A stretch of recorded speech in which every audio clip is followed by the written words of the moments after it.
Muy buenos días, estimados amigos. Hoy domingo os traigo una nueva aventura, una nueva edición aquí en el Ermitaño, nuevamente con ustedes después de un día de descanso. Bueno, el día de hoy quería contarles una experiencia que viví, ¿no? Siguiendo la línea de nuestro canal, que es sobre arte literario en este caso.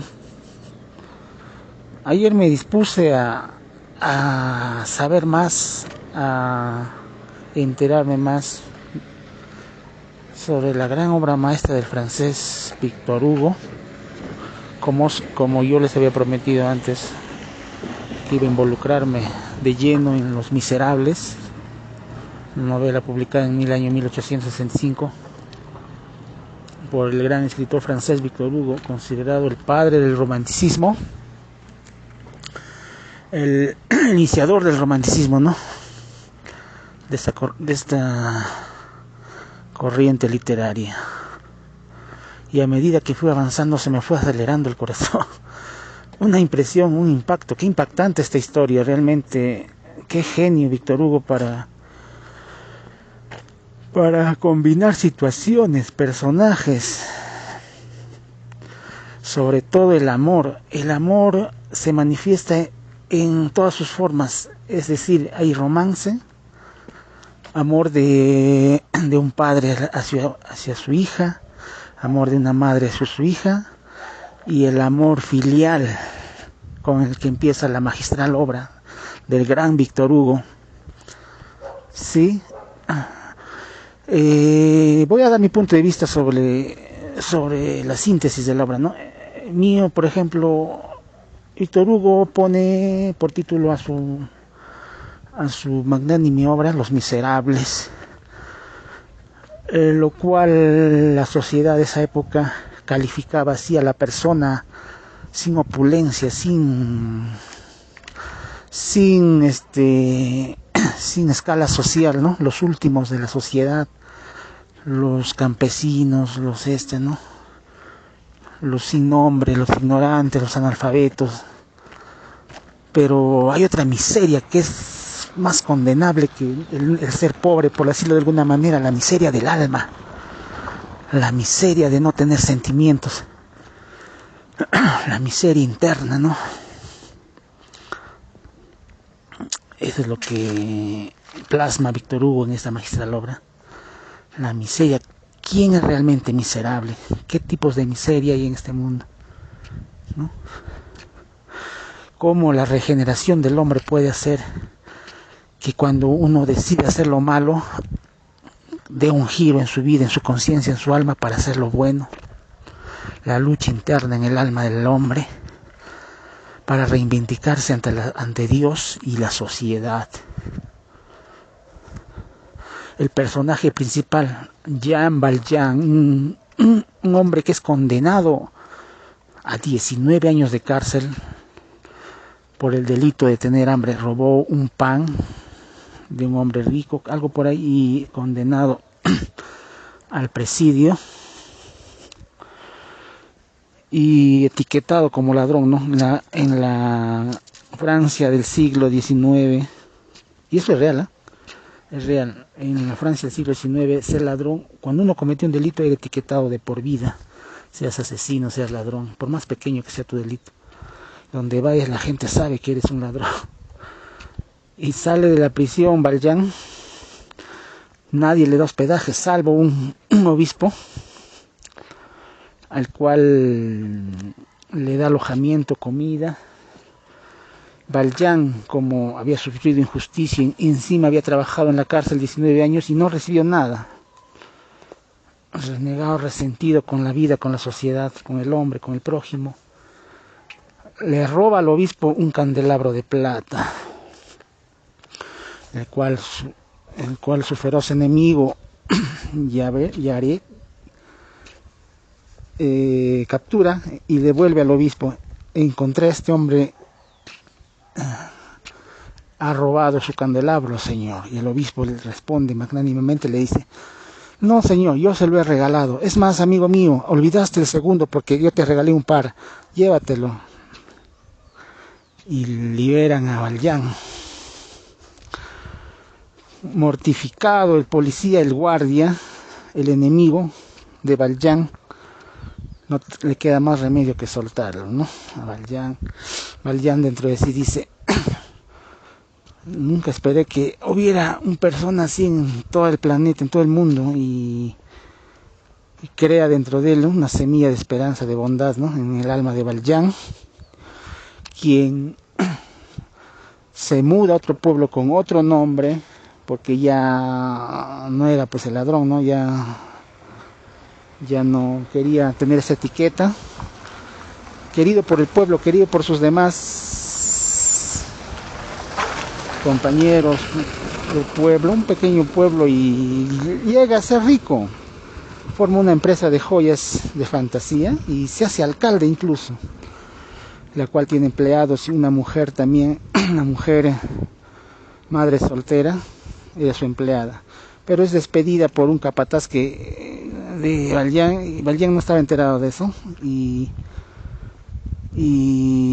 bueno, tenía una hijita, ¿no? La mujer tenía una hija al cual dejaba en manos de unos esclavizadores, ¿no? La mujer, al no tener empleo, se prostituye y se encuentra con el propio Valjean. Usted me ha desgraciado la vida, me ha despedido de mi trabajo, pero yo no sabía nada.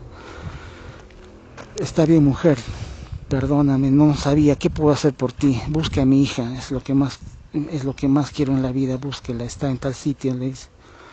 Valjean va, se encuentra con los esclavizadores, paga todo lo que debía la mujer, lleva a la niña a su madre, pero era tarde, la mujer fallece, y Valjean no le queda más remedio, o bueno, él como había aprendido en su alma la bondad, el desprendimiento, adopta a la niña, Cosette.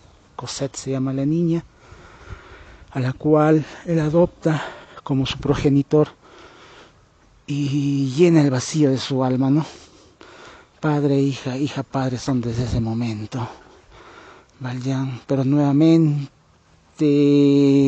el enemigo íntimo persigue por cielo, mar y tierra a Valjean, tratando de encarcelarle de por vida, porque no le perdonaba que fuese un ladrón. De cual la chica conoce a un joven aficionado a la revolución, buscando el cambio de su país, ¿no? Los abusos que cometía el rey de la Francia, ¿no?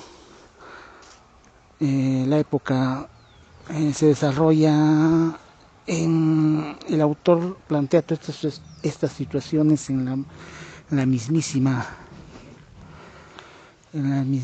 anticipación de la Revolución Francesa, ¿no? Que todos sabemos cómo ha sido.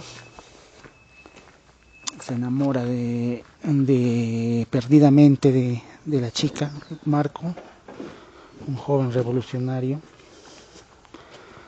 el cual Valjean no acepta. Trata de esconderla de todo mal, de todo. Era su tesoro, pues su hija, ¿no? Cosette, la chica aproximadamente 16 años, 17, como así grafica el autor. Marcos la busca de todas maneras y ella también a él, y llegan a enamorarse profundamente. Valjean no acepta, quiere llevársela a Inglaterra, hasta que descubre que sí estaba enamorada de él, y el joven, al verse antes de que parte a Inglaterra, Cosette, llega el día de la revolución, el acuerdo que habían tomado todos los que pertenecían a esa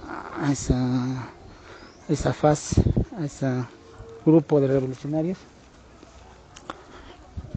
Llega el día y Valjean, al saber que el novio de su hija, que tanto estaba en peligro, se une a ellos, a la causa, ¿no? Se une a la causa, y efectivamente efectivamente se pasa la revolución, sucede la revolución, y el enemigo de Valjean también está luchando contra los revolucionarios, a quien toman prisionero. Le iban a ejecutar, le dan la orden a Valjean de ejecutar a su enemigo, al policía, al guardia real, ¿no? Yaré, creo que sea, no recuerdo bien, Yaré. Y Valjean le perdona, escapa, no te mataré, yo no mato a nadie, no soy quien para quitar la vida a un ser humano. Escapa el guardia real, el enemigo más acérrimo de Valjean, el cual odiaba con toda profundidad, con toda su alma, aborrecía a Valjean, este señor. Valjean le hace escapar, ¿no? Y escapa el guardia real, herido, y en ese momento es herido Marco, el novio de su hija. Valjean lo toma en sus brazos, le hace escapar, le hace huir, ¿no? Porque la guerra era total, sangre por todas las pistas, sangre en las paredes, se tiñó de sangre la plaza. Todo era una revuelta, gritos, cánticos, todo tipo de espectáculo siniestro. Entonces, herido Marcos, Valjean lo toma en sus brazos, le hace huir, baja a las alcantarillas porque no había por dónde escapar para salvar su vida de este joven. Y se topa, y cuando está a punto de salir, de escapar, de ponerse en un lugar, refugiarse en un lugar seguro, se topa con su enemigo, Yaret, el guardia, el quien le dice: te encontré, Valjean, por fin estás aquí conmigo, ahora sí te llegó la hora. Valjean le dice: déjame pasar, deja a este joven que viva y yo me entregaré a ti, harás de mí lo que tú quieras. Mortificado, el guardia le deja pasar por su conciencia, antes, porque momentos antes le había perdonado la vida a Valjean. El guardia, mortificado en su alma por lo que había hecho, la guerra interna entre el deber y la moral, dice entre sí: mi bienhechor, un presidiario, no soporta, va al río Sena y se lanza, suicidándose para siempre. Salvándole la vida al novio de su hija, Valjean lo deja y se va a refugiarse en un lugar lejano. Ya no es feliz mi hija, ya no me necesita, he cumplido con todo, y se va. Pero al final la hija Cosette y Marcos lo buscan por todos lados y lo encuentran al final. Pero Valjean estaba muy enfermo, pero feliz de ver feliz a su hija con su amado, cerrando los ojos, parte de la eternidad. Hay muchas situaciones, muchas combinaciones que nos dejan, ¿no? Cómo el hombre puede transformarse, cómo puede dar un giro a su alma, a sus pensamientos, ¿no? A sus convicciones. La sociedad misma a veces trastorna al hombre, ¿no?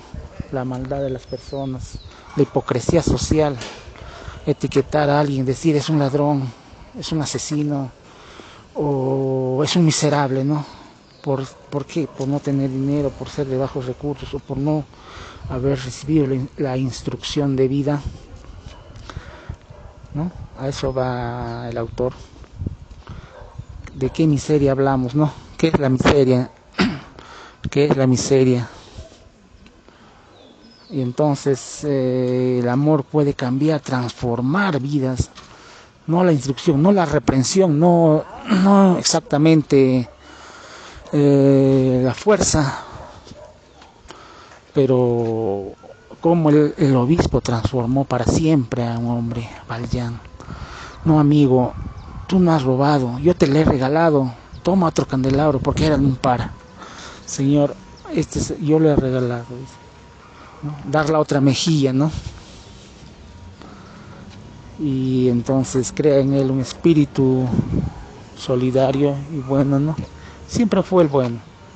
19 años en la cárcel por robarse un pan, por el delito de tener hambre, etiquetado, ¿no?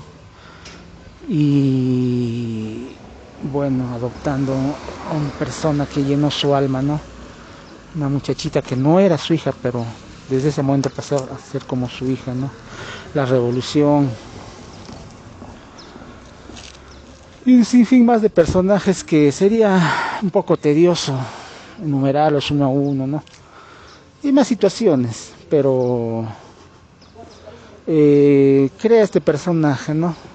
Víctor Hugo da vida a este hombre que de alguna manera encarna, ¿no? La vida de muchos hombres acá hoy en día. ¿Cuántos Jean Valjean existimos hoy en día o existen hoy en día? Sí, así es, amigos míos. Muy bonita, muy interesante, dramático, suspenso al 100%. Suspenso. La parte de la revolución, la huida por las alcantarillas, la explotación de la niña. Le fue difícil ubicar a Valjean, a Cosette. No fue fácil, le fue muy difícil. Hay un episodio en que Valjean es segundamente arrestado y llevado en barco hacia una isla, pero astutamente huye. Se lanza al mar, algo por ahí, y llega a un lugar. Astutamente también había enterrado dinero en una playa. De sus ganancias de la fábrica que tenía, pudo sostenerse. Valjean pasó de ser pobre a rico, rico a pobre, otra vez pobre, otra vez rico, pero siempre fue el mismo. Siempre fue el mismo.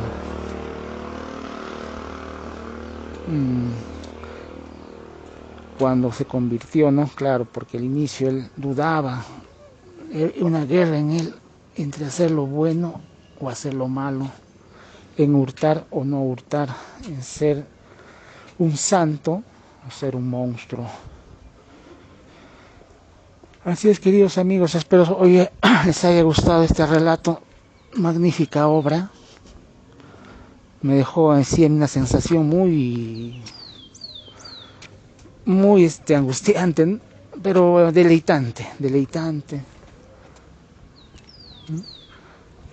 Yo no lo había leído, no lo había sintetizado, leído no tanto, porque lo que buscamos aquí es la esencia de la obra, la esencia de la historia, porque sería tedioso, son miles de páginas, ¿no? Y también hay poemas, hay menciones muy importantes, ¿no?